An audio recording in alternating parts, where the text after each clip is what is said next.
നമുക്കെല്ലാവർക്കും എപ്പോഴെങ്കിലും ഈ ഒരു അബദ്ധം പറ്റുമല്ലേ? അതായത് നമ്മൾ ഏതെങ്കിലുമൊക്കെ ഒരു വീഡിയോയോ ഫോട്ടോയോ ഒക്കെ എടുത്ത് വെച്ചിട്ട് നമ്മുടെ കയ്യബദ്ധം എന്ന് വേണമെങ്കിൽ പറയാം, അറിയാണ്ട് അങ്ങ് ഡിലീറ്റായിപ്പോവും. ഇതിപ്പോൾ ഞാൻ ഇവിടെ പറയാൻ കാരണം വേറൊന്നുമില്ല. ഞങ്ങൾ രാവിലെ ഇപ്പോൾ പുറത്ത് പോകാൻ വേണ്ടി ഇറങ്ങി നിൽക്കുകയാണ്. അപ്പോൾ ഞാൻ വ്ളോഗൊക്കെ എടുക്കാമെന്ന് പറഞ്ഞാൽ വലിയ കാര്യത്തിൽ സ്റ്റാർട്ട് ചെയ്തേ. പക്ഷേ ഫ്രിഡ്ജിൽ നിന്ന് എടുത്ത് ഗ്രേപ്സ് ആണേ. ആ ഗ്രേപ്സ് എടുത്ത് കുറച്ച് നേരം തണുപ്പൊക്കെ പോയതിന് ശേഷം എമ്രൂന് കൊടുത്തു. അപ്പോൾ എമ്രൂൻ നല്ല ക്യൂട്ടായിട്ട് അവൻ്റെ മാറ്റിലിരുന്ന് ഫുഡ് കഴിക്കുന്നുണ്ടായിരുന്നേ. സാധാരണ ഹൈ ചെയറിലാണല്ലോ ഇരിക്കാറ്, ഇന്ന് തറയിൽ നിന്നാണ് കഴിച്ചത്. അപ്പോൾ അത് ഞാൻ വീഡിയോ എടുത്ത് വെച്ചിരുന്നു ഈ വ്ളോഗിൽ ഇൻക്ലൂഡ് ചെയ്യാൻ വേണ്ടിയിട്ട്. പക്ഷേ അതെൻ്റെ ഒരു മണ്ടത്തരം എന്ന് വേണമെങ്കിൽ പറയാം. അബദ്ധവശാൽ അതങ്ങ് ഡിലീറ്റ് ആയിപ്പോയേ. അപ്പോൾ നമുക്ക് വരുന്നൊരു വിഷമം ഉണ്ടല്ലോ അല്ലേ? ഇതുപോലെ ആർക്കെങ്കിലും നിങ്ങൾ ഏതെങ്കിലും ഫോട്ടോയോ അല്ലെങ്കിൽ വീഡിയോ ഒക്കെ ഇതുപോലെ നമ്മൾ ക്യാപ്ചർ ചെയ്തതിന് ശേഷം അറിയാതെ നമ്മുടെ കൈതട്ടി തന്നെ ഡിലീറ്റായി പോവുക, ഏതെങ്കിലും വഴിയിൽ ഡിലീറ്റായി പോയിന്ന് വെച്ചോ. അപ്പം നമുക്ക് വരുന്ന ആ ഒരു മാനസികാവസ്ഥ, അങ്ങനെ എന്തെങ്കിലും നിങ്ങൾക്കൊക്കെ സംഭവിച്ചിട്ടുണ്ടെങ്കിൽ നിങ്ങളൊന്ന് കോമൻറ്റ് ചെയ്യണേ. അപ്പോൾ ഇപ്പോൾ നമ്മൾ ദോഹയിലോട്ട് പോകാൻ വേണ്ടി പോവുകയാണ്. എന്തിനാണ് പോണേന്നൊക്കെ ഈ വ്ളോഗ് നിങ്ങൾ മുഴുവൻ കാണുമ്പോൾ മനസ്സിലാവും. അപ്പോൾ പോണതിന് മുന്നേ ഞാൻ കുറച്ച് ഗ്രേപ്സും, ഉച്ചയ്ക്കാണ് പോകുന്നത്. ഇപ്പോൾ കുറച്ച് ദിവസമായിട്ട് ഉച്ചയ്ക്കാണ് കറക്കം. സത്യം പറഞ്ഞാൽ ഇവിടെ ഭയങ്കര ചൂടൊക്കെയാണ്. ഈ ഒരു ടൈമിൽ പുറത്തിറങ്ങാതിരിക്കുന്നത് നല്ലത്. പിന്നെ എന്താണ്, ചില സമയം ഇങ്ങനെ ബോറടിച്ചിരിക്കുമ്പോൾ നമ്മൾ പോകാറുണ്ട്. അങ്ങനെ ഓറഞ്ച് ജ്യൂസും ഗ്രേപ്സൊക്കെ കൊടുത്തിട്ടുണ്ട്. പിന്നെ അവനുള്ള ഫുഡൊക്കെ ഞാൻ എടുത്ത് വെച്ചിട്ടുണ്ടായിരുന്നു. പിന്നെ ഇപ്പോൾ ചൂടായത് കാരണം പിന്നെ പറയണ്ടല്ലോ, വെള്ളം ഇല്ലാതെ പോകാൻ പറ്റില്ല. അങ്ങനെ ഞാൻ അവൻ്റെ ഫുഡ്, പിന്നെ എനിക്കുള്ള വെള്ളം, വാട്ടർ ബോട്ടിൽ, പിന്നെ അവൻ്റെ എല്ലാ കാര്യങ്ങളും ബാഗിലൊക്കെ റെഡിയാക്കി വെക്കുന്നുണ്ട്. എൻ്റെ മുഖം ഇത്ര സീരിയസ് ആയിട്ടിരിക്കുന്ന വേറെ ഒന്നുമല്ല, നമ്മളിങ്ങനെ വേറെ ഒരു സീരിയസ് ആയിട്ടുള്ളൊരു കാര്യം പറഞ്ഞ് വരികയായിരുന്നു. അതാണ് മുഖം പെട്ടെന്ന് എക്സ്പ്രഷനൊക്കെ മാറിപ്പോയത്. അങ്ങനെ കാറിലൊക്കെ കയറി എമ്മുറിൻ്റെ കുറച്ച് സ്നേഹപ്രകടനമൊക്കെ കഴിഞ്ഞ് നമ്മൾ ആദ്യം നേരെ പോയത് ദോഹയിലുള്ള ലഗൂണ മാളിലോട്ടാണ്. ഇവിടെ കാരിഫോറിൽ വന്നതാണ് ഒരു സാധനം വാങ്ങാൻ വേണ്ടിയിട്ട്. അത് നമ്മൾ കുറച്ച് ദിവസമായിട്ട് ഇങ്ങനെ അന്വേഷിച്ച് നടക്കുകയാണ്, ഇതുവരെ കിട്ടിയിട്ടില്ല. ആ ഒരു സാധനം എന്ന് പറയുന്നത് ഇവിടെ ഗൾഫിൽ ജീവിക്കുന്ന എല്ലാവരുടെയും ഒരു മെയിൻ പ്രശ്നമെന്ന് വേണം പറയാൻ. ആ ഒരു സാധനം ഇല്ലാതെ ജീവിക്കാൻ പറ്റാത്തൊരവസ്ഥയാണ്. അങ്ങനെ ഒരു സാധനം മേടിക്കാനാണ് ഇന്ന് നമ്മൾ വന്നത്. അപ്പോൾ ലഗുണമാളി വന്ന് ഇവിടെ വന്ന് അന്വേഷിച്ചിട്ടൊന്നും കിട്ടില്ല. പിന്നെ കയറിയതല്ലേ എന്നും പറഞ്ഞാൽ നമുക്ക് ആവശ്യമുള്ള വേറെ കുറച്ച് സാധനം കൂടെ മേടിക്കാണ്ടായിരുന്നു. നമുക്കല്ല, എമ്രൂൻ്റെ ആവശ്യമുള്ള എനിക്ക് ആവശ്യമുള്ള സാധനവും ഉണ്ട്. അങ്ങനെ എമ്രൂനുള്ള ഡയപ്പറൊക്കെ മേടിച്ചിട്ട്, ഞാനാണെങ്കിൽ ആദ്യം ഡയപ്പർ ഭയങ്കര വെയിറ്റാണ്, 2 ഡയപ്പറൊക്കെയാണ് ഓഫറെന്നും പറഞ്ഞ് റീക്ക 2 എടുത്തോ എന്നൊക്കെ പറഞ്ഞ് അങ്ങനെ ഷോപ്പിംഗ് കാർട്ട് എടുക്കാതെയാണ് കയറിയത്. പിന്നെ ഞാൻ രണ്ടാമത് പോയി ഷോപ്പിംഗ് കാർട്ടൊക്കെ എടുത്തിരുന്നപ്പോൾ എമ്രു വന്നിട്ടുണ്ടായിരുന്നു തള്ളിക്കൊണ്ട് പോകാൻ വേണ്ടിയിട്ട്. അങ്ങനെ നമ്മൾ ഷോപ്പിംഗ് കഴിഞ്ഞ് പിന്നെ എമ്രു നല്ല സുഖനിദ്രയിലാണ്. അത് കഴിഞ്ഞ് പിന്നെ ഉച്ചയ്ക്കാണല്ലോ ഇറങ്ങിയത്, ഇനിയിപ്പോൾ ലഞ്ച് മുഖ്യം ബിയിലേ, അതുകൊണ്ട് സെയ്ത്തൂനിലോട്ടാണ് നേരെ പോയത്. അങ്ങനെ സെയ്ത്തൂനിൽ പോയി ഇവിടെ നിന്ന് നല്ല ചെന്നൈ, ഞാൻ ഇറങ്ങിയപ്പോൾ തന്നെ ഞാൻ മനസ്സിൽ വിചാരിച്ചു ഇന്ന് സെയ്ത്തൂനിൽ പോകണം, സെയ്ത്തൂനിൽ പോയിട്ട് നല്ല അടിപൊളി ചെന്നൈ മട്ടൻ ബിരിയാണി കഴിക്കണമെന്നൊക്കെ. പക്ഷേ എന്നല്ല, എന്തോ എൻ്റെ മനസ്സ് പറഞ്ഞ പോലെ തന്നെ റീക്ക നേരെ നമുക്ക് ലഞ്ച് കഴിക്കാൻ സെയ്ത്തൂനിൽ പോകാമെന്ന് പറഞ്ഞു. അങ്ങനെ ഞാൻ പറഞ്ഞു, റീക്ക ഞാനൊന്നും ഇത് പറയണമെന്ന് വിചാരിച്ചതാണ്, എന്ത് ചെയ്യാം, മനപ്പൊരുത്തമല്ലേ.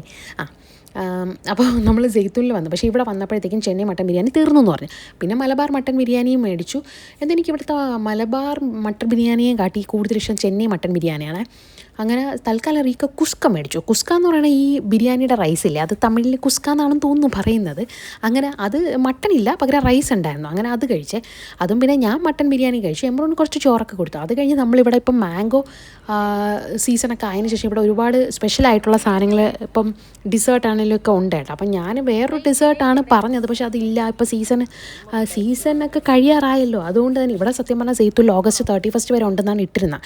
അങ്ങനെ അതുകൊണ്ടാണ് ഞാനത് ഓർഡർ ചെയ്തത്. പിന്നെ കിട്ടാത്തതുകൊണ്ട് തൽക്കാലം മാംഗോ പുഡിങ് വെച്ച് അഡ്ജസ്റ്റ് ചെയ്ത് അങ്ങനെ നമ്മൾ നേരെ ഫുഡ് സെൻറ്ററിൽ വന്നു.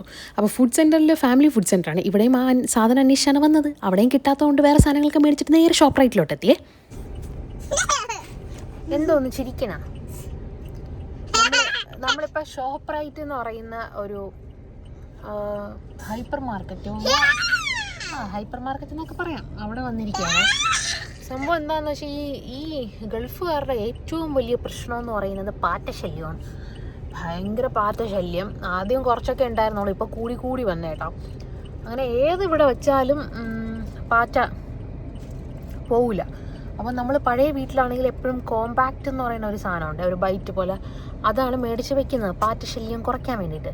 അങ്ങനെ അത് തപ്പി ഇന്നലെ വൈകിട്ട് മുതൽ ഇറങ്ങിയതാണ്.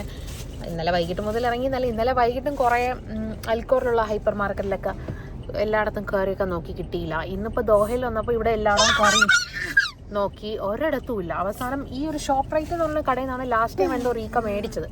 അങ്ങനെ പിന്നെ റീക്ക ലാസ്റ്റ് ഷോപ്പ് റൈറ്റിൽ ഇതിന് മുന്നേ എന്തോ വന്നപ്പോൾ ഇല്ലായിരുന്നു ഇവിടെ. അപ്പോൾ ഇവിടെ തന്നെ വന്ന് നോക്കാം, കിട്ടുമോ എന്ന് അറിയട്ടെ എന്ന് വിചാരിച്ചിട്ട് നമ്മളിപ്പോൾ ഷോപ്പ് റൈറ്റിൽ വന്നിട്ടുണ്ട്. അപ്പം ഞാൻ പറഞ്ഞു ഞാൻ എമ്മറും ഇവിടെ ഇരിക്കാം, റീക്ക പോയി നോക്കിയിട്ട് വന്നു കിട്ടോ ഇല്ലേന്ന് അറിഞ്ഞൂടാ. ഇവനാണെങ്കിൽ അവിടെ കൊണ്ടുപോയി അല്ലുമ്പാണ്. നമ്മൾ എടുക്കുന്ന സാധനം എല്ലാം പിന്നെ ഇവൻ്റെ കയ്യിൽ കൊടുക്കണം.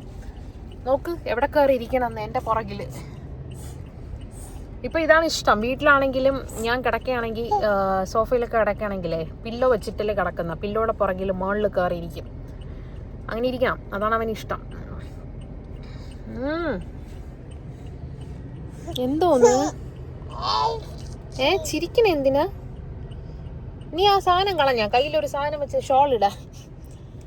ഷോളിടാ അമ്മ ഇട്ട് കയ്യിൽ ഒരു വള്ളിയും പിടിച്ചോണ്ടിരിക്കുകയാണ്. ഇങ്ങോട്ടിടാ.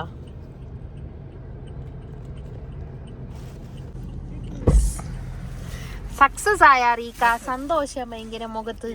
കിട്ടിയാ? എത്രണ്ണം വാങ്ങിച്ച? 500 വാങ്ങിച്ചാ? 1 വർഷത്തേക്ക് വാങ്ങണം, ഇനി കിട്ടൂല. 6 മാസത്തേക്കാ? 6 മാസത്തേക്ക്.